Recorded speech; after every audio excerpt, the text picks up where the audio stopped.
நாம் எடுத்து வாசிக்கலாம். 2 ராஜாக்கள் புஸ்தகம் 2ஆம் அதிகாரம் 1-10 நாம் வாசிக்க போகிறோம்.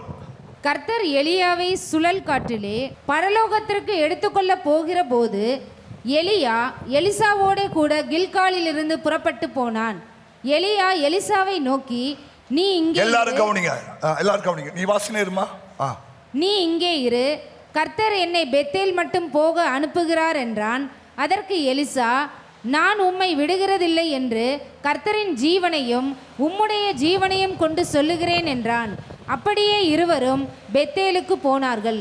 அப்பொழுது பெத்தேலில் இருந்து தீர்க்கதரிசிகளின் புத்திரர் எலிசாவினிடத்தில் வந்து, இன்றைக்கு கர்த்தர் உனக்கு தலைமையாய் இருக்கிற உன் எஜமானை உன்னை விட்டு எடுத்துக்கொள்வார் என்பது உனக்கு தெரியுமா என்றார்கள்.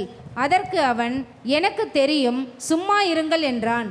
பின்பு எலியா அவனை நோக்கி, எலிசாவே, நீ இங்கே இரு, கர்த்தர் என்னை எரிகோ மட்டும் போக அனுப்புகிறார் என்றான். அதற்கு அவன், நான் உம்மை விடுகிறது இல்லை என்று கர்த்தருடைய ஜீவனையும் உம்முடைய ஜீவனையும் கொண்டு சொல்லுகிறேன் என்றான். அப்படியே அவர்கள் எரிகோவுக்கு வந்தார்கள். எரிகோவில் இருந்த தீர்க்கதரிசிகளின் புத்திரர் எலிசாவிடத்தில் வந்து, இன்றைக்கு கர்த்தர் உனக்கு தலைமையாயிருக்கிற உன் எஜமானை உன்னை விட்டு எடுத்துக்கொள்வார் என்பது உனக்கு தெரியுமா என்று அவனை கேட்டார்கள். அதற்கு அவன், எனக்கு தெரியும், சும்மா இருங்கள் என்றான். பின்பு எலியா அவனை நோக்கி, நீ இங்கே இரு, கர்த்தர் என்னை யோர்தானுக்கு அனுப்புகிறார் என்றான். அதற்கு அவன், நான் உம்மை விடுகிறதில்லை என்று கர்த்தருடைய ஜீவனையும் உம்முடைய ஜீவனையும் கொண்டு சொல்லுகிறேன் என்றான். அப்படியே இருவரும் போனார்கள். தீர்க்கதரிசிகளின் புத்திரரில் 50 பேர் போய் தூரத்திலே பார்த்து கொண்டு நின்றார்கள். அவர்கள் இருவரும் யோர்தான் கரையிலே நின்றார்கள். அப்பொழுது எலியா தன் சால்வையை எடுத்து முறுக்கி தண்ணீரை அடித்தான். அது 2 பக்கமாக பிரிந்தது. அவர்கள் இருவரும் உலர்ந்த தரை வழியாய் அக்கறைக்கு போனார்கள். அவர்கள் அக்கறை பட்ட பின்பு எலியா எலிசாவை நோக்கி, நான் உன்னை விட்டு எடுத்து கொள்ளப்படும் முன்னே நான் உனக்கு செய்ய வேண்டியது என்ன கேள் என்றான். அதற்கு எலிசா, உம்மிடத்திலுள்ள ஆவியின் வரம் எனக்கு இரட்டிப்பாய் கிடைக்கும்படி வேண்டுகிறேன் என்றான். அதற்கு அவன், அரிதான காரியத்தை கேட்டாய். உன்னை விட்டு நான் எடுத்துக்கொள்ளப்படுகையில் என்னை நீ கண்டால் உனக்கு கிடைக்கும், இல்லாவிட்டால் கிடையாது என்றான். ஹல்லேலூயா. ஒரு நல்ல ஒரு வேத பகுதி. இரட்டிப்பான நன்மைகளாக இருந்தாலும் சரி, இரட்டிப்பான வரங்களாக இருந்தாலும் சரி, இரட்டிப்பான ஆசீர்வாதங்களாக இருந்தாலும் சரி, இல்லையா, இதுக்கு தேவை ஒரு விடாமுயற்சியும் பின்தொடர்தலும் வாஞ்சைகளும் விருப்பங்களும் அவசியம். ஆமென்.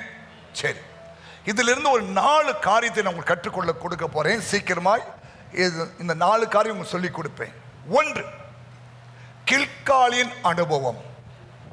4 அனுபவங்களை எலிசா கடந்து போயிருக்கிறார். இந்த 4 அனுபவங்களை அவங்க கடந்து போன பிறகுதான் இரட்டிப்பான வரங்களை பெற்றுக்கொண்டார், இரட்டிப்பான ஆசீர்வாதம் பெற்றுக்கொண்டார், இரட்டிப்பான நன்மையை பெற்றுக்கொண்டார். நீங்களும் இந்த 4 அனுபவங்களுக்குள்ளாய் கடந்து போக வேண்டும், செயல்பட வேண்டும், விடாமுயற்சியாய் செயல்பட வேண்டும். கர்த்தர் உங்களுக்கு அந்த கிருபைகளை கொடுப்பாராக. 1, கில்காலின் அனுபவம். கில்காலிலிருந்து புறப்படுகிறார். எலியாவை சுழல் காற்றிலே பரலோகத்திற்கு எடுத்துக்கொள்ள போகிற போது எலியா எலிசாவோடு முதல் அனுபவம் கில்கால் அனுபவம். சொல்லுங்க, கில்கால் அனுபவம். கில்கால் அனுபவம் முதல் அனுபவம். புரியுதா? கில்கால் என்றால் என்ன என்பதை குறித்து வேதம் சொல்லுகிறது. நம்ம அதை வாசிக்கலாம். கில்கால் என்பதற்கு யோசுவா 5:9 சொல்றாரு, எகிப்தின் நிந்தையை தேவன் புரட்டி போட்டார். இன்று முதல் இந்த இடத்துக்கு கில்கால் என்று பெயர் வரும். கர்த்தர் யோசுவாவை நோக்கி இன்று எகிப்தின் நிந்தையை உங்கள் மேல் இராதபடிக்கு புரட்டி போட்டேன் என்றார். அதனால் அந்த ஸ்தலம் இந்நாள் வரைக்கும் கில்கால் எனப்படுகிறது. கைத்தட்டுங்க பார்க்கலாம். கில்கால் என்றால் என்ன? எகிப்தின் நிந்தையை உங்கள் மேல் இராதபடிக்கு புரட்டி போட்டேன். ஆமென்.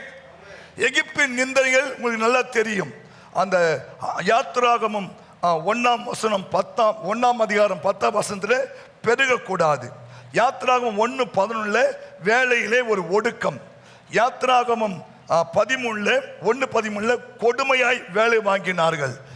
14 ஜீவனை கசப்பாக்கினார்கள். 16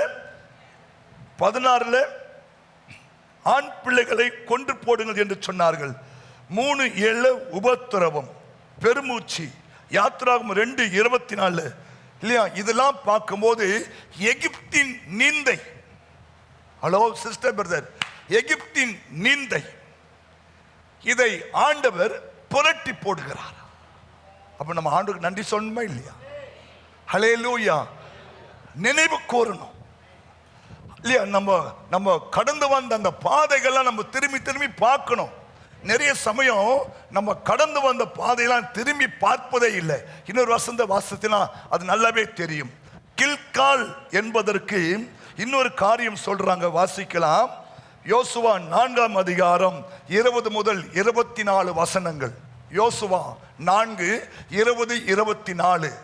அவர்கள் யோர்தானில் எடுத்துக்கொண்டு வந்த அந்த 12 கற்களையும் யோசுவா கில்காலிலே நாட்டி இஸ்ரவேல் புத்திரரை நோக்கி நாளை உங்கள் பிள்ளைகள் இந்த கற்கள் ஏதென்று தங்கள் பிதாக்களை கேட்கும்போது நீங்கள் உங்கள் பிள்ளைகளுக்கு அறிவிக்க வேண்டியது என்னவென்றால், இஸ்ரவேலர் வெட்டாந்தரை வழியாய் இந்த யோர்தானை கடந்து வந்தார்கள். பூமியின் சகல ஜனங்களும் கர்த்தருடைய கரம் பலத்தது என்று அறியும்படிக்கும் நீங்கள் சகல நாளும் உங்கள் தேவனாகிய கர்த்தருக்கு பயப்படும்படிக்கும் உங்கள் தேவனாகிய கர்த்தர் சிவந்த சமுத்திரத்தின் தண்ணீரை நாங்கள் கடந்து தீரும் மட்டும். கவனிங்க, யோசுவா யோர்தானில் இருந்து எடுத்த அந்த 12 கற்களை கொண்டாந்து இந்த கில்கால நாட்டுறார். பிற்காலத்தில் உங்க பிள்ளைகள், கவனிங்க, நல்லா புரிஞ்சுங்க, நம்முடைய வாழ்க்கை தான் நம்ம பிள்ளைகளுடைய அடுத்த ஸ்டெப்புக்கு போறது. உங்க பிள்ளைகள் இந்த கல்லு எதுன்னு கேட்டாங்கன்னா அப்ப நீங்க சொல்லணும், ஆண்டவர் எங்களை யோர்தான் நதியை 2ஆக பிளந்து வெட்டாந்தரையாய் நடக்க செய்தார். சிவந்த சமுத்திரத்தை தண்ணீரை நாங்கள் கடந்து தீரு மட்டும் எங்களுக்கு முன்பாக வற்றி போக பண்ணியது போல உங்கள் தேவனாய் கர்த்தர் யோர்தானின் தண்ணீருக்கு செய்து அதை உங்களுக்கு முன்பாக நீங்கள் கடந்து திருமளவும் வற்றி போக பண்ணினார் என்று அறிவிக்க கடவீர்கள். இதை சொல்லும்போது சொல்றாரு, அதை கேட்டா பிள்ளைகள் பயந்து வாழுவார்கள். இப்போ முதல் காரியம் என்னன்னா, கில்கால் என்றால் பல காரியம் இருக்கிறது. அதுல தேவனை நினைவு கூறுவது மாத்திரம் அல்ல, தேவனுக்கு பயப்படணும். முன் வசனம் 23, பூமியின் சகல ஜனங்களும் கர்த்தருடைய கரம் பலத்ததென்று அறிய. ஒண்ணு என்னன்னா, தேவனுடைய கரம் பலத்ததென்று அறியணும். அதான் கில்கால் அனுபவம். உங்க வாழ்க்கையிலையும் என் வாழ்க்கையிலையும் தேவனுடைய கரம் பலத்தது என்பதை நீங்கள் நிரூபிச்சு காட்டணும். புரியுதா? அதுக்கு தான் நாங்கள் பிரயாசம் எடுக்கிறோம். உங்க வாழ்க்கையில தேவனுடைய பலத்த கரம் வல்லமை உள்ளது நீங்கள் அறியணும். அதுக்கு தான் உபவாச ஜபம், அதிகாலை ஜபம், வாக்குத்தத்த ஜபம், இந்த ஜபம் அந்த ஜபம். ஏன் செய்யணும் தெரியுமா? உங்க வாழ்க்கையில தேவனுடைய பலத்த கரம் வெளிப்பட வேண்டும். ஆமென் சொல்லுங்க. மாத்திரமல்ல, நீங்கள் சகல நாளும் உங்கள் தேவனாகிய கர்த்தருக்கு பயப்படணும். அப்ப கில்கால் என்றால் என்ன? கர்த்தருக்கு பயந்து வாழுகிற ஒரு அனுபவம். புரியுதுங்களா? புரியுதா? இந்த கடைசி நாள் வந்துட்டோம். கர்த்தருக்கு பயப்படுற பயம் இன்னைக்கு இல்லாமலே போயிட்டு இல்ல. நம்ம ஆண்டவர் கொஞ்சம் நல்லவர் இல்லையா? உடனே அவர் தீர்ப்பு செய்ய மாட்டார். துர்க்கிரிக்கு ஏற்ற தண்டனை சீக்கிரமாய் நடவாதபடினாலே துன்மார்க்குடைய இருதயம் பாவம் செய்ய துணிகரம் கொண்டிருக்கான் அப்படின்னு பிரசங்கி 8 அவர் சொல்றாரு. பிரசங்கி எழுதின புஸ்தகத்தில் வாசிங்கன்னா, துர்க்கிரிக்கு ஏற்ற தக்க தண்டனை சீக்கிரமா நடக்கல. அதனால மனுபுத்திரன் இருதயம் பாவம் செய்வதற்கு, பொல்லாங்கு செய்வதற்கு அவர்களுக்குள்ளே துணிகரம் இல்ல. நம்ம ஆண்டவர் பயப்படணும். ஹல்லேலூயா. அவர் பட்சிக்கிற அக்கினியாய் இருக்கிறாண்டவர். ஒரு பக்கம் அவர் அன்புள்ளவர், இன்னொரு பக்கம் பட்சிக்கிற அக்கினியாய் இருப்பார். ஹல்லேலூயா. அப்ப கில்கால் அனுபவம் என்ன தெரியுமா? எப்போது நம்ம கர்த்தருக்கு பயந்து வாழுகிற ஒரு நல்ல அனுபவங்களை நாம் பெற்றுக்கொள்ள வேண்டும். ஆமென் சொல்லுங்க. இந்த கடைசி நாள்ல வந்திருக்கிறோம் இல்லையா? உலகத்தின் காரியங்களாம் பார்க்கும்போது இல்லையா, தெய்வ பயத்தை நம்மலாம் விட்டுட்டு உலகத்தோடு உலகமாய் போகிற சூழ்நிலைகள், உலகத்தில் நடக்கிற பாவத்தெல்லாம் பார்க்கும்போது எவ்வளவு தெய்வ பயம் இல்லாமல் செய்யறாங்க. ஆண்டவரே ஆமென். பாவத்தின் சம்பளம் மரணம், பாவம் செய்கிற ஆத்மா சாகவே சாகும் என்று ஆண்டவர் தெளிவாக சொல்லியும் துணிகரங்கள் பெருகி இருக்கிறது. காரணம் என்ன? அவர் மன்னிக்கிறவர், எல்லாத்தையும் மன்னிக்க மாட்டார். ஆமென். மன்னிக்க வேண்டிய காத்து தான் மன்னிப்பார். ஹல்லேலூயா. அப்ப அந்த பயம் இருக்கணும். அந்த அந்த கல்லு ஏன்னு கேட்டானா சொல்லணும், எப்பா ஆண்டவர் வல்லமை உள்ளவர்ப்பா இல்லையா. சிவந்த சமுத்திரத்தை ரெண்டா பழந்தாரு, யோதானை ரெண்டா பழந்தாரு, வெட்டாந்தல் நடக்குமா நாங்கள் நடந்தோம், அங்குதான் இந்த 12 கல்லு கொண்டு வந்திருக்கிறோம் அப்படின்னு நான் நம்முடைய பிள்ளைகளுக்கு சொல்லணுமா? புரியுதா? நினைவு கூறணும் ஆண்டவருடைய அன்பை. புரியுதா? அன்பை நினைவு கூறலாம். நீங்கள் நான் ஒரு மிருகம், நமக்கு உணர்வு இருக்கிறது, நமக்கு உணர்வு இருக்கிறது இல்லையா? எத்தனை நல்ல உணர்வு இருக்கு, நல்ல உணர்வு இல்லை தெரியும் எனக்கு, உனக்கு நல்ல உணர்வு கிடையாது. நல்ல உணர்வு உள்ளவங்க அந்த ஆண்டோடைய அன்பு, அவருடைய கிருபைகளை இரக்கங்களை இல்லையா.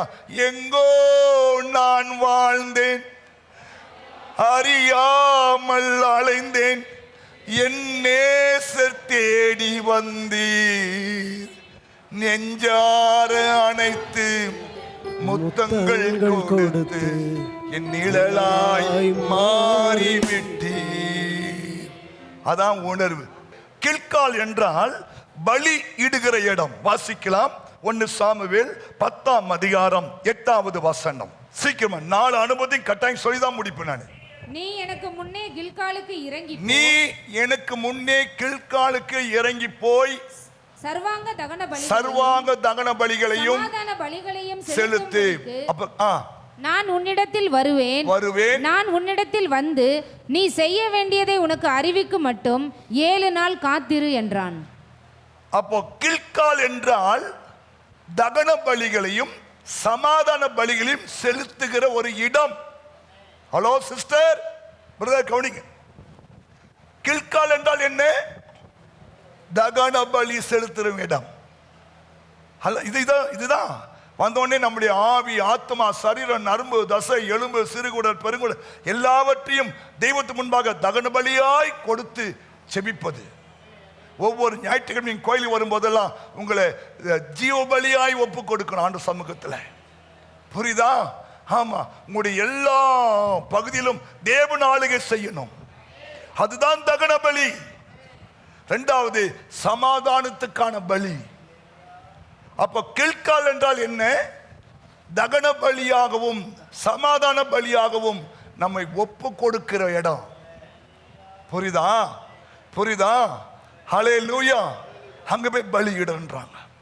அப்ப இந்த அனுபவங்களை நீங்கள் கடந்து வரணும். எனக்கு இரட்டிப்பான் நன்மை தருவின்னு சொன்னீங்களே, இன்னைக்கே தருவின்னு சொன்னீங்களே, கொடு நான் கொடுக்க மாட்டாரு. இந்த அனுபவத்து வழியா கடந்து போகணும். ஆமா, புரியுதா? ஆமா, ஒன்னே ஒன்றுக்கு தான் உங்களுக்கு என்ன இல்லை, கண்டிஷனே இல்லை. என்ன தெரியுமா? நீ என் நாமத்தை அறிந்தபடினால் நான் உன்னை உயர்ந்த அடைக்கலத்தை வைப்பேன். 91ஆம் சங்கீதத்தில் அந்த வசனம் இருக்கு. நீ என் நாமத்தை அறிந்தபடினாலே, அது கண்டிஷனே இல்லை. மற்ற எல்லாத்துக்குமே ஆண்டு என்ன பண்றாரு? ஒரு கண்டிஷன் வைக்கிறார். அதுல ஒண்ணு, நீங்க இரட்டிப்பான நன்மை பெறணும், இரட்டிப்பான வரங்களை பெறணும், இரட்டிப்பான ஆசீர்வாதத்தை பெறணும், உனக்கு இரட்டிப்பான காரியம் நடக்கணும்னா இல்லையா, ஸ்தோத்திரம். ஒன்று கில்கால் அனுபவத்தில் நீங்க இருக்கணும். கில்கால் அனுபவம் ஒன்று தேவனுடைய அன்பை நினைவு கூறுவது இல்லையா, தெய்வத்துக்கு முன்பாய் பயந்து நடுங்கி வாழ்வது, நம்முடைய பிள்ளைகளுக்கு நம்ம முன்மாதிரியா இருப்பது, நம்முடைய பிள்ளைகளுக்கு இல்லையா தேவன் நம்ம வாழ்க்கையில செய்த நன்மைகளை சொல்லி அவர்களை கர்த்தருக்காய் ஆயத்தப்படுத்துவது. ஆமென். மாத்திரமல்ல, நம்ம வாழ்க்கையை, நம்முடைய சரீரங்களை தகன பலிகளாகவும் சமாதான பலிகளாக கொடுத்து கர்த்தரை சந்தோஷப்படுத்துவது. ஆமென். ஆமா, உங்க சரீரத்தில் எந்த இடத்துலயுமே பிசாசு ஆளுகை செய்யக்கூடாது. புரியுதா? அது பேர் தான் தகன பலி, ஜீவபலி. புரியுதுங்களா? அந்த அனுபவம் வரும்போது தாங்க இரட்டிப்பான நன்மை உனக்கு கிடைக்க ஆரம்பிக்கும். புரியுதுங்களா? ஏன்னா எலிசா இப்படிதான் கடந்து போறாங்க. அவரு நீங்க இருப்பா, என் கூட வரவா, நீங்க நான் விட மாட்டேன். அந்த அனுபவம் பாருங்க. விடாமுயற்சி இல்லையா? அன்னைக்கே பைபிள் காலேஜ் நடத்தியிருக்காங்க. அந்த பைபிள் காலேஜ் ஸ்டூடெண்ட் 50 பேர் நின்று என்ன பண்றான், வேடிக்கை பார்த்து நிற்கிறான். ஆனா ஒரு ஆள் மாத்திரம் என்ன பண்றாரு, அவர் விழாப்படியா புடிச்சுன்னு போறாரு. ரெட்டிப்பான ஆசீர்வாதம். எலியா எந்த அற்புதத்தை கடைசியாக செய்தாரோ அந்த அற்புதத்தை எலிசா ஃபர்ஸ்ட் செஞ்சிட்டார். ஆமா, எலியா செஞ்ச கடைசி அற்புதம் யோர்தானை 2 பிளந்தது. அதை எலிசா ஃபர்ஸ்ட் செஞ்சிட்டார். கை தட்டு பார்க்கலாம். ரெட்டிப்பான ஆசீர்வாதம், ரெட்டிப்பான வரம். புரியுதா? அந்த விடாமுயற்சி தான். நம்ம விட மாட்டேன். ஏற்கனவே 20 kilometre நடந்திருக்காங்க. Gilgal to Bethel, Bethel to எரிகோ, எரிகோ டு யோர்தான். 20 கிலோமீட்டர். உன்னை நடக்க ஓட்டுவா, நீ வருவியா? அதில் தான் உனக்கு ரெட்டிப்பான ஆசீர்வாதம் கிடைக்கல. சித்தப்பா வீட்டிலே பொண்ணு கட்டினு ஆசைப்படுற பாஸ்டர், வல்லத்துலேருந்து ஒரு ஆட்டோ விற்பீங்களா பாஸ்டர்? சித்தப்பா விடாது. வல்லம் எவ்வளோ தூரங்குது? ஷெக்கினா ஆசமொழி வல்லம் எவ்வளோ தூரம்? 0.5 கிலோமீட்டர், 1/2 கிலோமீட்டர். இதுக்கு உனக்கு 4 ஆட்டோ வேணுமா? நத்தத்திலிருந்து 10 ஆட்டோ வேணுமா? இல்லையா? தோற்கிற மேல மயிலிருந்து 25 ஆட்டோ வேணுமா? ஏமா தோக்கிற மேல மயிலிருந்து நடந்த ஓடியாது எல்லாமே. அப்புறம் ஏன் உன்னால் உட்கார முடியல, ஏற்றுக்க முடியல? நடக்கிறதுக்கு ட்ரை பண்ணுறது கிடையாது. அந்த ஒரு தவளை மாதிரி நம்மளால் முடியாதுமா, அப்படியே அந்த தையில முக்கி சாவுது. சில தவளை தான் என்ன பண்ணுது, நடக்க ஆரம்பிக்குது. கை காலெலாம் வழியா. ஆமாம், தோத்துரும். ஆண்டவர் சொன்ன, டே தம்பி, நீ காலைல எழுந்து நடக்கலைன்னா தோத்துரும், அப்புறம் நான் உனக்கு ஹெல்ப் பண்ண முடியாதுன்ட்டாரு. நேற்று ஆரம்பிச்சுட்டு நடக்கிறதுக்கு. இல்லைன்னா ஜபலாம் பண்ணி முடிச்சு பிறகு அன்றைக்கி என்ன வருது, செய்தி வருது, என்ன வருதுன்னு சொல்லி அப்படியே அதே ஒரு 8 மணி ஆகிடும். இப்போ சொன்னார், உன்னை நான் காப்பாற்றணும், நீ ஒழுங்காக ஊழியம் செய்யணும்னா காலையில் எழுந்து நடக்க ஆரம்பினார். நேற்று அதை ஆரம்பிச்சுட்டேன். ஆமாம், ஹலோ. அதனால என்னன்னா, கில்கால் அனுபவம். நடக்கிறான் பாருங்க, 20 கிலோமீட்டர். அந்த அனுபவங்கள் சும்மாலாம் ரெட்டிப்பான வரம் கிடைக்கல அவருக்கு. 20 மற்றெல்லாம் வேடிக்கை பார்த்துக்கலாம். அடுத்த எல்லா பைபிள் காலேஜ் ஸ்டூடெண்ட்டும் வேடிக்கை பார்க்கலாம். உங்கள் எஜமான ஆண்டு எடுத்து போகிற தெரியுமா? ஒரே கதை பேசின்னு இல்லையா? ஆனால் இவர் ஒரு ஆள் தான் ரெட்டிப்பான ஆசீர்வாதம். புரியுதா? ஆமாம். கில்கால் அனுபவம் என்பது ஒன்று நினைவு கூறுதல், 2வது தகன பலியாய் நம்மை ஒப்பு கொடுப்பது, சமாதான பலிக்கான பலிகளை செலுத்துவது. இல்லையா? நமக்கு சமாதான அவசியம் இல்லை. அந்த சமாதானத்துக்கு ஏற்றவைகளை நம்ம விதைக்க கற்றுக்கொள்ள வேண்டும். அந்த பலியை செலுத்த கற்றுக்கொள்ள வேண்டும். ஆமேன் சொல்லுங்க. 2வது அனுபவம் பெத்தேல் அனுபவம். ஆதியாகமம் 28ஆம் அதிகாரம் 19ஆம் வசனம். வாசி சீக்கிரமா. 2வது அனுபவம் பெத்தேல். பெத்தேல் என்றாலே தேவனுடைய வீடு. அந்த ஸ்தலத்திற்கு பெத்தேல் என்று பெயரிட்டான். அதற்கு முன்னே அவ்வூருக்கு லூசு. அந்த ஊர் பேர் லூசு. என்னைக்கு யாக்கோபு அந்த தரிசனத்தை பார்த்தாரோ அது பெத்தேலா மாறிட்டு. ஆமேன். அது உங்களை லூசு சொன்னா கோச்சிக்காத. அது ஊர் பேர் லூசு. ஆனா லூச கூட ஆண்டவர் தேவன் விட மாத்துறாரு. இதான் அனுபவம் இல்லையா? தெரியும், யாக்கோபு தன் தாய் தாப்பனை விட்டுட்டு மாமா வீட்டுக்கு ஓடும்போது கவனிங்க, ஒரு இருட்டாயிட்டு அவங்க ஒரு கல்லை வச்சு படுத்துக்கிறாரு. அப்போ ஒரு பெரிய சொப்பனம் பார்க்குறாரு இல்லையா? தேவன் வந்து நின்று பேசுகிறாரு. எப்பா நீ படுத்துக்கிற இந்த பூமி ஒன்று சொந்தமாக கொடுப்பேன், அப்படி செய்வேன் இப்படி செய்வேன் இல்லையா? அவங்க மாமா வீட்டு போகிற 12 பிள்ளையை கொடுப்பேன், 13 பிள்ளையை கொடுப்பேன், 4 பொண்டாட்டி கொடுப்பேன், அப்படி பண்ணுவேன் இப்படி பண்ணுவேன்னு சொல்லி அவனை நல்லா உசுப்பேத்திட்டு இல்லையா சோத்திரம் சொல்கிறான். ஐயோ இந்த இடம் இவ்வளோ பயங்கரமாக இருக்கப்பா, இது தேவனுடைய வீடே அல்லாமல் வேறு ஒன்றுமில்லை சொல்லி அங்கே என்ன பண்றான், அந்த தூணுக்கு அபிஷேகம் பண்ணி பொருத்தனை பண்ணி தசமபாகம் செலுத்துறான் பாருங்க. போட கடைசி வசனம் அதான் சொல்லுது, நான் தூணாக நிறுத்தின இந்த கல் தேவனுக்கு வீடு, தேவரீர் எனக்கு தரும் எல்லாவற்றிலும் உமக்கு தசமபாகத்தை கொடுப்பேன் என்று சொல்லி பொருத்தனை பண்ணினான். அப்போ பெத்தேல் என்றால் என்ன? தேவனுடைய வீடு. இந்த அனுபவம் உனக்கு இருக்கணும் இல்லையா? வாரத்துக்கு ஒரு முறை, மாசத்துக்கு ஒரு முறைலாம் வந்தா உனக்கு ரெட்டிப்பா நன்மை கிடைக்காது இல்லையா?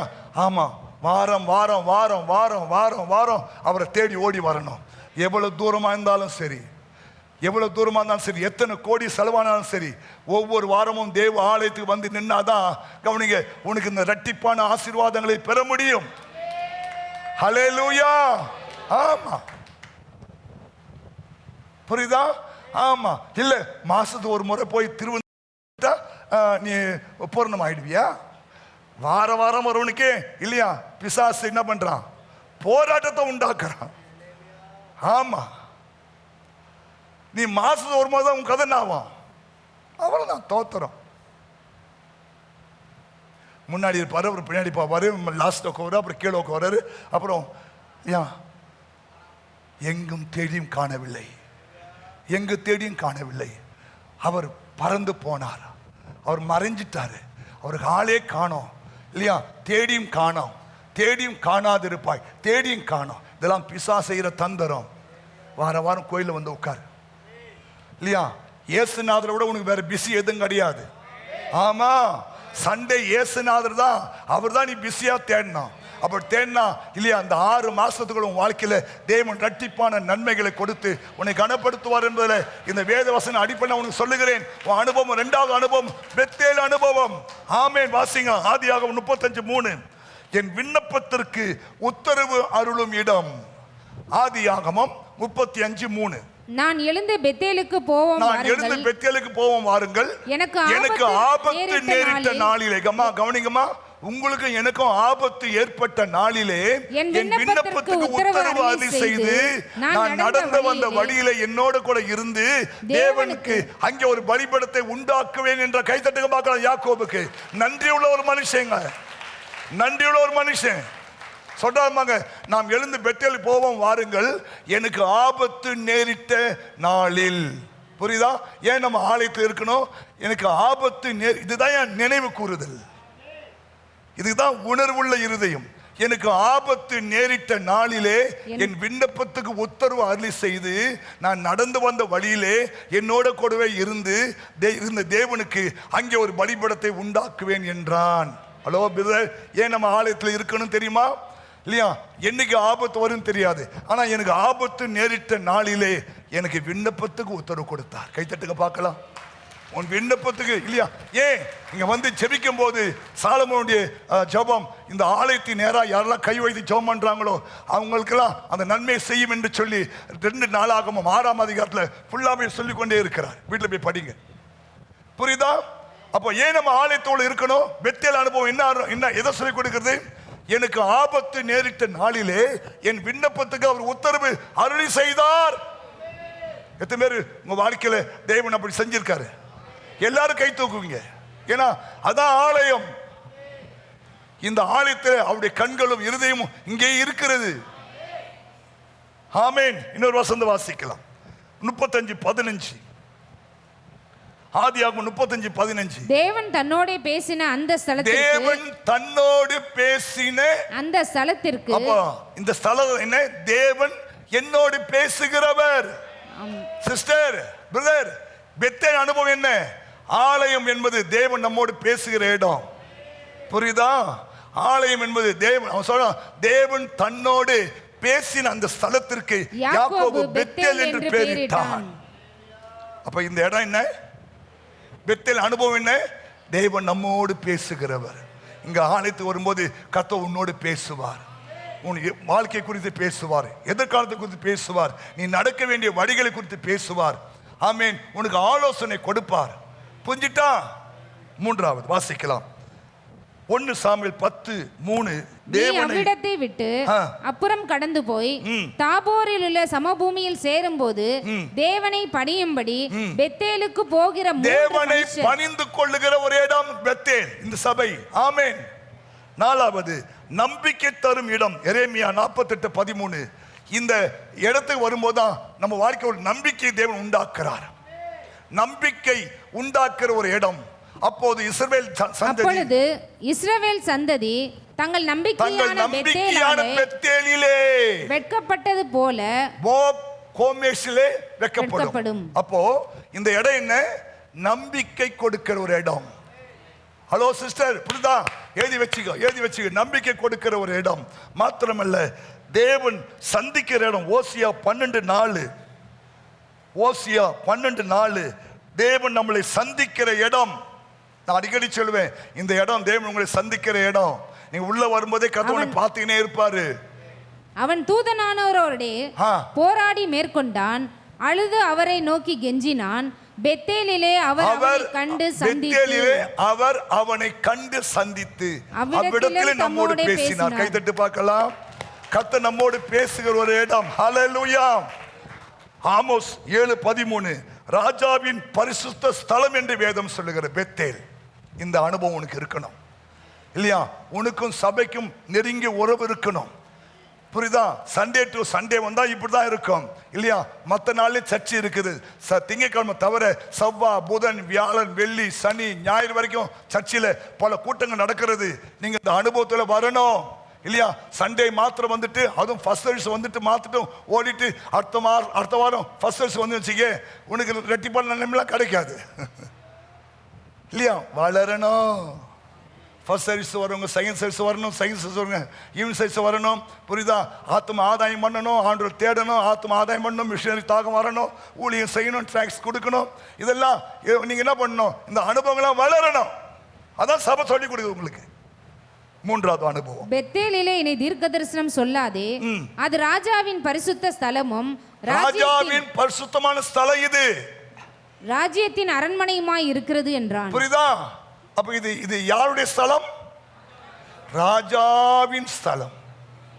அதனாலதான் இந்த ஸ்தலத்தை பரிசுத்தமா வச்சுக்கணும். பரிசுத்த சிந்தையோடு வரணும், பரிசுத்த அலங்காரத்தோடு வரணும். புரியுதா? ஆமா, இங்க வந்து பொண்ணு பார்க்கறது, புள்ள பார்க்கறது, இங்க வந்து மாப்பிள்ளை பார்க்கறது, இங்க வந்து இல்லையா கொண்டையை பார்க்கறது, புடையை பார்க்கறது, வியாபாரம் பண்றது எல்லாம் வரக்கூடாது. இது ராஜாவின் பரிசுத்த ஸ்தலம். புரியுதா? அந்த அந்த எண்ணம் வரணும்.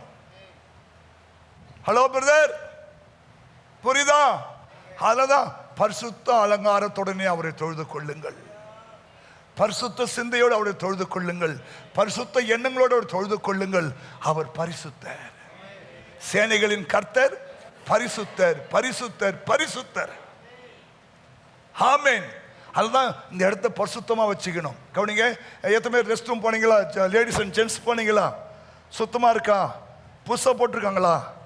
நான் பார்க்கலையே பாஸ்டர், நான் ஒரு நாள் போனேன், பரதாமா இருந்தது, உடனே மாற்ற சொல்லிட்டாங்க.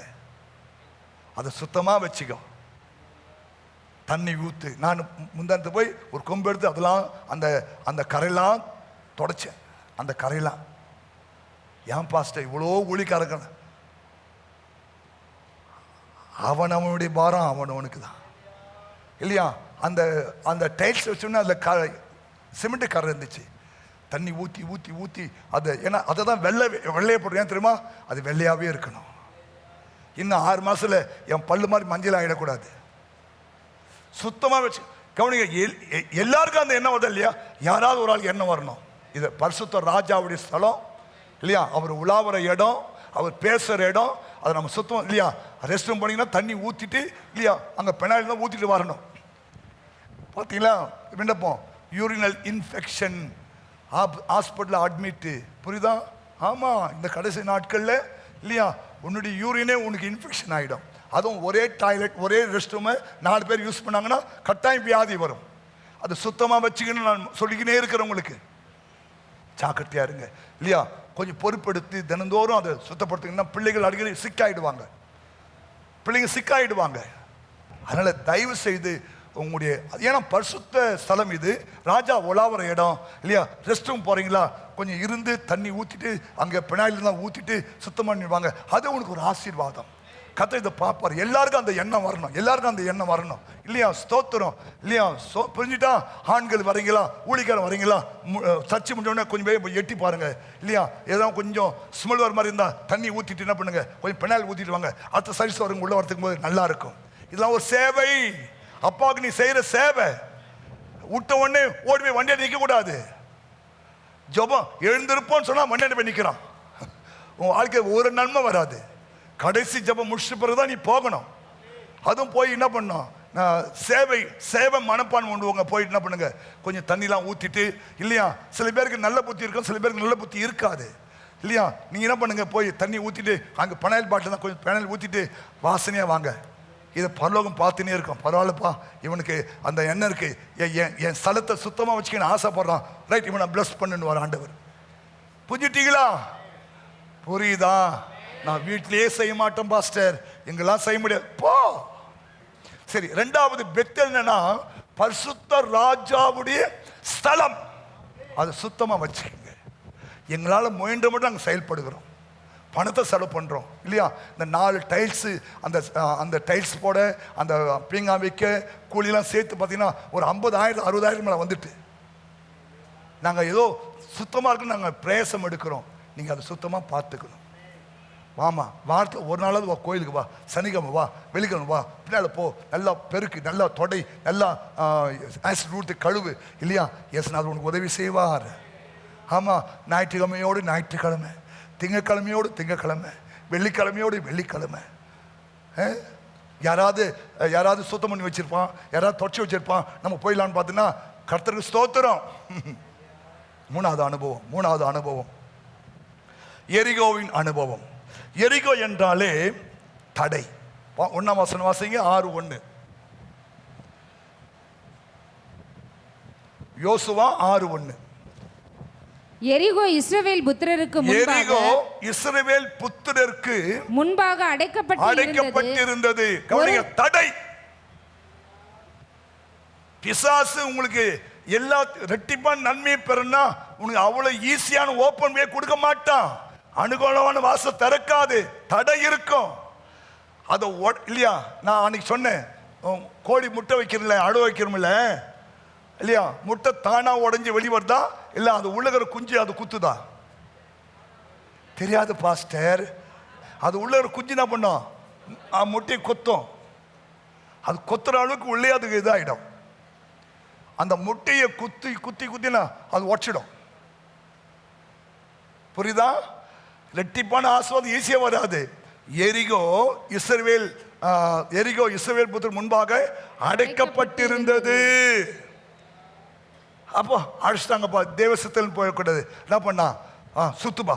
என்ன பண்ணலாம்? எரிகோ கோட்டையே சுத்தலாம். ஒரு நாள்ல 7 நாள் சுத்தலாம் இல்லையா? என்ன ஒரு ஆசீர்வாதமோ உங்களுக்கு இல்லையா? ஈஸியாலாம் கிடைக்காது. இப்போ நீங்களாம் இந்த இடத்துக்கு வரதுக்கு நாங்களாம் எவ்வளோ போராடி ஜெபம் பண்ணியிருப்போம், எத்தனை நாள் ஜெபம் பண்ணியிருப்போம், எத்தனை நாள் உபவாசம் பண்ணியிருப்போம் இல்லையா? நீங்கள் ஈஸியாக வந்து உட்காந்துட்டீங்களா உங்க உள்ள? ஆமாம், முடியாது இல்லையா? ஆண்டோடைய சமுதாயம், அப்பா இந்த மக்களை கொண்டு வாங்க, இந்த மக்களை கொண்டு வாங்க, இந்த மகனை கொண்டு வா, இந்த மகனை கொண்டு வா இல்லையா? ஜெபிக்கிறோம். ஹலோ பிரதர், நிமிர்ந்து நில்லு, உட்காருங்க. மூன்றாவது தடை, அடைக்கப்பட்டு இருக்கும். நீங்க தான் இல்லையா? பைபிள் போட்டிருக்கு, எபிரேயர் 11ஆம் அதிகாரம் 30, விசுவாசத்தினாலே 30, விசுவாசத்தினாலே எரிகோ பட்டணத்தின் மதில்கள் 7 நாள் சுற்றி வரப்பட்டு விழுந்தது. அப்போ விசுவாசம் அவசியம். உங்க எரிகோ மதில் விழணுமா, இரட்டிப்பான ஆசம் வரணுமா இல்லையா? 7 நாள் என்ன பண்ணு? அந்த எரிகோ சுவரை சுத்தி வா. எப்படி சுத்தினாங்கன்னு யோசுவால 6ல போய் வாசி. முதல் நாள் ஒரு ரவுண்ட் அடிச்சுட்டு வந்து உட்காந்துட்டாங்க. 2ஆம் நாள் ஒரு ரவுண்ட் அடிச்சிட்டாங்க. 7ஆம் நாள் 7 ரவுண்டு அடிச்சுட்டு எல்லாரும் ஆர்ப்பரித்த போது எரிகோ கோட்டை அவங்க முன்பாக இடிந்து விழுந்தது. கைதட்டி ஆண்டவரை மையப்படுத்து. சும்மாலாம் எரிகோ கோட்டை விழாது. ஏன்? அதிகாலை விசுவாசத்தினாலே அந்த எரிகோ மதில் 7 நாள் சுத்தி வந்து சும்மாலாம் அந்த மதில் விடல. நீ போய் வீட்டில் போய் யோசுவா 6ஆம் அதிகாரம் பாருங்க இல்லையா? யோசுவா இன்ஸ்ட்ரக்ஷன் கொடுக்குறார். அவர் தான் சீஃப் பாஸ்டர், இன்ஸ்ட்ரக்ஷன் கொடுக்குறாரு இல்லையா? அந்த 30 லட்சம் பேர் கீழ்படியாம பாருங்க. நீ ஒத்தாள் கீழ்படியா? இல்லை. பாருங்க, பேசக்கூடாதுன்னா பேசக்கூடாது, அமைதியா போனா அமைதியா போகணும் இல்லையா? அதனால தான் கோட்டை விழுந்துச்சு. நீ அமைதியார், ஏன் அமைதியார் சொல்ற? ஏன் கத்துவேன்? அப்போ உன் கோட்டை விடாது, போ. அமைதியாருன்னா அமைதியாரு, ஆர்ப்பரினா ஆர்ப்பரி, துதினா துதி, உட்காருனா உட்காரு. அதிகாலை ஜபத்துக்கு வானா ஏன் வரணும்? எனக்குலாம் எல்லாம் முடிஞ்சு போச்சு, எனக்கு நட்டிப்பு நன்மை வர வேண்டிய அவசியம் இல்லை. சரி போ, ஜென்மத்துக்கு உனக்கு ஒன்றும் வராது. ஐயோ கடவுளே நான் வந்துடுறேன் பாஸ்டர். அதிகாலை ஜபம் யாருக்கு? அப்பாவுக்கு. அதிகாலை ஸ்தோத்திர பலி, அப்பா அப்பா, அதான் உணர்வு. அடி அப்பான்னு போதே கை ரெண்டு மேலே போய் அப்பா அப்பா உங்களுக்கு இல்லையா? நல்ல தகப்பன்ல அவர் நமக்கு நல்ல தகப்பன்ல வேறு மாதிரி ஒரு நல்ல தகப்பன் உனக்கு கிடைக்குமா உலகத்தில் இல்லையா? தாய் போல தேற்றி தந்தை போல ஆற்றி தோள் மீது சுமக்கும் என் ஏசையா, உம்மை போல புரிந்து கொள்ள யாரும் இல்லையே, உம்மை போல அரவணைக்க யாரும் இல்லை, நீர் போதும் என் வாழ்விலே ஏசையா. புரியுதா? புரியுதா? அப்போ காலமே எழுந்து அப்பா நன்றி தகப்பனே, ரெண்டு கையை கூப்பி அவரை கும்பிடும்போது அவர் பார்ப்பாரு, என் மகன் என் பயந்து நடக்கிற பிள்ளை இல்லையா? அவன் வெக்கத்துக்கு பதிலாக நம்ம ரெட்டிப்பான ஒரு நன்மை கொடுக்கணும் அப்படி அவர் யோசிப்பார். இல்லை இந்த வருஷமும் உனக்கு கஷ்டத்தோடு தான் போகும். இந்த வருஷத்திலேயே ஒரு பிளஸ்ஸிங் நீ பெறணும், விடக்கூடாது ஆண்டோட இல்லையா? நீ எரிக மதில் அடைக்கப்பட்டிருக்கு, உனக்கு உன்னுடைய வாழ்க்கையில் உன் கற்ப கனி அடைக்கப்பட்டிருக்கு, உன் கற்பம் அடைக்கப்பட்டிருக்கு இல்லையா? உன்னுடைய பிஸ்னஸ் காரியங்கள் அடைக்கப்பட்டிருக்கு இல்லையா? ஸ்தோத்திரம். உன்னுடைய தொழில் காரியங்கள் அடைக்கப்பட்டிருக்கு, உனக்கு வர வேண்டிய ஆசீர்வாதம் தடுக்கப்பட்டிருக்கிறது, உடைக்கணும் இல்லையா? ஸ்தோத்திரம் இல்லையா? விசுவாசத்தினாலே எரிகோ மதில் இடிந்து விழுந்தது. இரண்டாவது லூக்கா 10:30. லூக்கா 10:30 என்னன்னா, எருசலேமில் இருக்கிற ஒருவன் எரிகோக்கு போறான். இயேசு பிரதியுத்தரமாக, கவனிங்க, எருசலேம் என்பது தேவனுடைய வீடு. என்னைக்குமே தேவனுடைய வீட்டிலிருந்து சாபமான எரிகோக்கு போக கூடாது. பின்மாற்றத்தின் ஆவி. கவனிங்க, உங்க வாழ்க்கையில் எவ்வளவு பிரச்சனை இருந்தாலும் சரி, அந்த பின்மாற்றத்தின் ஆவிக்கு இடம் கொடுக்க கூடாது. ஆமென் சொல்லுங்க. புரியுதா? புரியுதா? ஏன் எரிகோவின் அனுபவம் என்ன? பின்மாற்றம். எருசலேம் இருக்கிறவன் எரிகோக்கு போனபடியால் கல்லர் கையில் அகப்பட்டான். கல்லர்கள் அகப்பட்டானா அந்த அனுபவம் வரக்கூடாது. புரிஞ்சுட்டா? எருசலேமில் தான் நம்ம இருக்கணும்.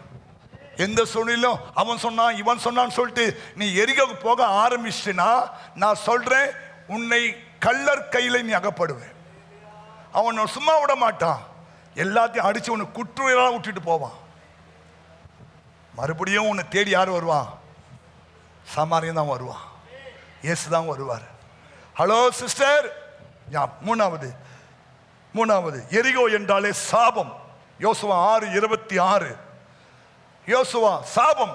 அக்காலத்திலே யோசுவா இந்த எரிகோ பட்டணத்தை கட்டும்படி எழும்பும் மனுஷன் கர்த்தருக்கு முன்பாக சபிக்கப்பட்டிருக்க கடவன். இப்போ எரிகோ என்றாலே ஒரு சாபம் நிறைந்த இடம். ஆனா இயேசு அந்த சாபத்தை ஆசீர்வாதமாய் மாற்றி இருக்கிறார். கையை தட்டி பார்க்கலாம்.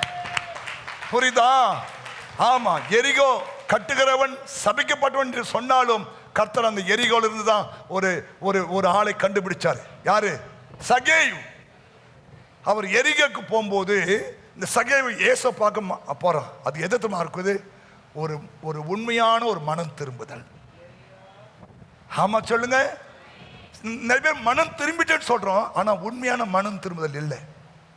பாருங்க, ஆண்டவரே சொல்றான், நான் இன்னைக்கு வீட்டுக்கு வர போறேன்பா. அப்படியா ஆண்டவரே தோத்தரும். ஆண்டவரே, அவனை பார்த்து எல்லாரும் பாவி வீட்டுக்கா இயேசு போறாருன்னு கேட்கறான். இந்த சத்தம் காதல் விழுது. சொல்றான், ஆண்டவரே என்னை எல்லாரும் பாவி, நீங்க மட்டும் என் வீட்டுக்கு வரேன்னு சொல்லிட்டீங்க. நான் ஏதாவது அநியாயம் செஞ்சிருந்தா என் சொத்துல பாதி வித்து நான் கொடுத்துட்றேன் ஆண்டவரே, நாளத்தனையா தரேன் ஆண்டவரே. ஏன்? இயேசு அவன் வீட்டுக்கு வரணும்.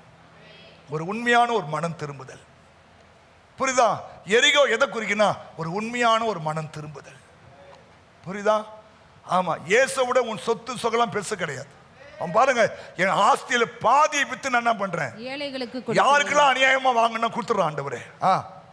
ஏழைகளுக்கு கொடுக்குறான். ஆஸ்திகளில் பாதியை ஏழைகளுக்கு. அப்புறம் நான் ஒருவனிடத்தில் எதையாகிலும் அநியாயமாய் வாங்கினது உண்டானால் நாளத்தனையா திரும்ப செலுத்துகிறேன் என்றான். இயேசு அவனை நோக்கி, இன்றைக்கு இந்த வீட்டுக்கு ரட்சிப்பு வந்தது. கைதட்டுங்க பார்க்கலாம். உங்க வீட்டுக்கு ரட்சிப்பு வரணுமா? ஒரு உண்மையான மனம் திரும்புதல். ஹல்லேலூயா. ஆண்டவர் எதிர்பார்க்கிறார். உங்களை பார்த்தோன்னே சொன்னோம், மனம் திரும்புது கேட்ட கனி இருக்கு உங்களாண்ட. உங்களை பார்த்தோன்னே மனம் திரும்புது கேட்ட கனி இருக்கு. உங்களை ஒரு 5 மினிட்ஸ் பேச வச்சுட்டா நீ மனம் திரும்பிட்டியே இல்லைன்னு கண்டுபிடிச்சோன்னாங்க இல்லையா? லோடன்னு பாஸ்டர் நாங்கள் மனம் திரும்ப கனி இருக்கா அவங்ககிட்ட. ஒரு உண்மையான மனம் திரும்புதல். எரிகோவின் அனுபவம். 4வது யோர்தானின் அனுபவம், ஞானஸ்தானம். மார்க்கு 1:5. ஞானஸ்தானம் தெரியும் இல்லையா? பாவத்துக்கு மரித்து நீதிக்கு பிழைக்கிறதா. அப்பொழுது யூதேயா தேசத்தார் அனைவரும் எருசலேம் நகரத்தார் யாவரும் அவனிடத்திற்கு போய் தங்கள் பாவங்களை அறிக்கையிட்டு யோர்தான் நதியில் அவனால் ஞானஸ்நானம் பெற்றார்கள். பாவங்களை அறிக்கையிட்டு யோர்தான் நதியிலே அவனால் ஞானஸ்நானம் பெற்றார்கள். கவனிங்க, ஞானஸ்நானம் பெற்றவங்க எப்படி இருக்குன்னு லூக்கா எழுதின புஸ்தகம் 3:10 முதல் 14 வசந்த வாசிங்க. அப்பொழுது ஜனங்கள் அவனை நோக்கி, அப்படியானால் நாங்கள் என்ன செய்ய வேண்டும் என்று கேட்டார்கள். கேட்கணும். ஞானஸ்நானம் பெற்றவங்க நாங்க என்ன செய்யணும் கேட்கணும் சொல்றாரு. அவர்களுக்கு அவன் பிரதியுத்தரமாக, 2 அங்கி உடையவன் 2 அங்கிகளை உடையவன் இல்லாதவனுக்கு கொடுக்க கடவன், இருக்கிறவனுக்கே கொடுக்க கூடாது. புரியுதா?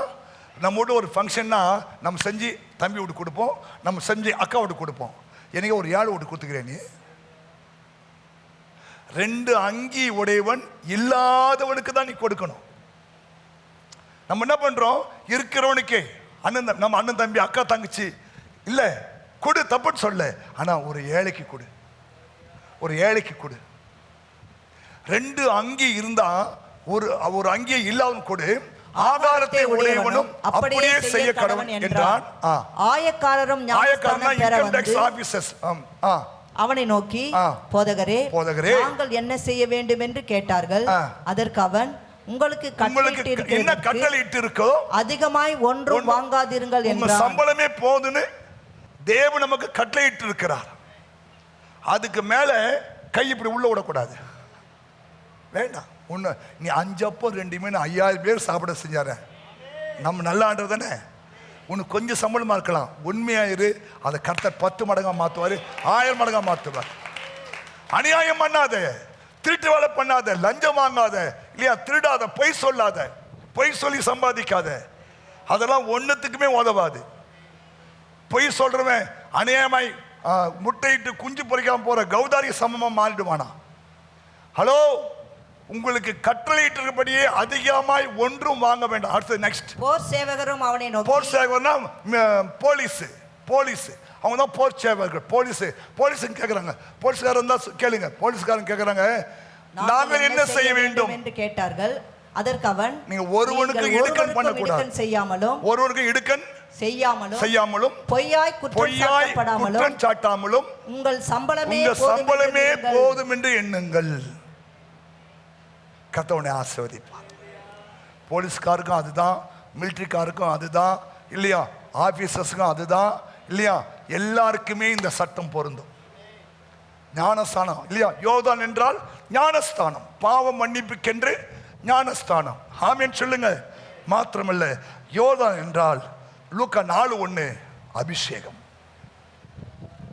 இயேசு பரிசுத்த ஆவியினாலே நிறைந்தவராய் யோர்தானை விட்டு திரும்பி ஆவியானவராலே. எல்லாரும் எழுந்து நிக்கலாமா? 4 அனுபவங்கள்.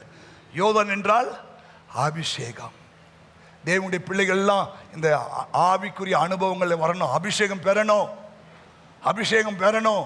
பெற்றுக்கொண்ட அபிஷேகத்தை காத்து கொள்ளணும், பெற்றுக்கொண்ட அபிஷேகத்தில் வளரணும், பெற்றுக்கொண்ட அபிஷேகத்தில் இல்லையா நீங்கள் செபிக்கணும், பெற்றுக்கொண்ட அபிஷேகத்தில் நீங்கள் யோர்தானை கடந்து போக வேண்டும், பெற்றுக்கொண்ட அபிஷேகத்தில் நீங்கள் நாளுக்கு நாள் வளர்ந்து கனி கொடுத்து உங்கள் நாமம் தேவநாமம் மகிமைப்படி நீங்கள் இருக்கணும். 4 அனுபவங்கள் இரட்டிப்பான நன்மை பெற. முதல் அனுபவம் கில்கால், செகண்ட் பெத்தேல், எரிகோ, யோர்தான். இந்த 4 அனுபவங்களை கடந்து போன பிறகுதான் எலிசா அந்த இரட்டிப்பான வரங்களை பெற்றுக்கொண்டான். ஆமென். நம்ம ஆண்டவர் நல்லவர், பட்சாபாதமே இல்லாத ஒரு ஆண்டவர். புரியுதா? உங்களுக்கும் இந்த மாசம் இந்த வருஷம் முடியும் போது இரட்டிப்பான நன்மைகளை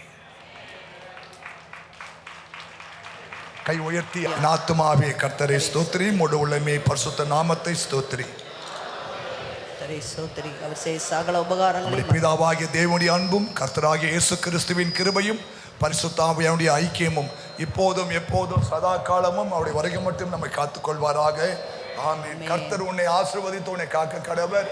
கர்த்தர் தம்முடைய முகத்தை உன்மேல் பிரகாசிக்க பண்ணி உன்மேல் கிருபையா இருக்க கடவர். கர்த்தர் தம்முடைய முகத்தை உன்மேல் பிரசன்னமாக்கி உனக்கு சமாதானம் கட்டளையிட கடவர் என்பதே. ஆமென். அல்லேலூயா.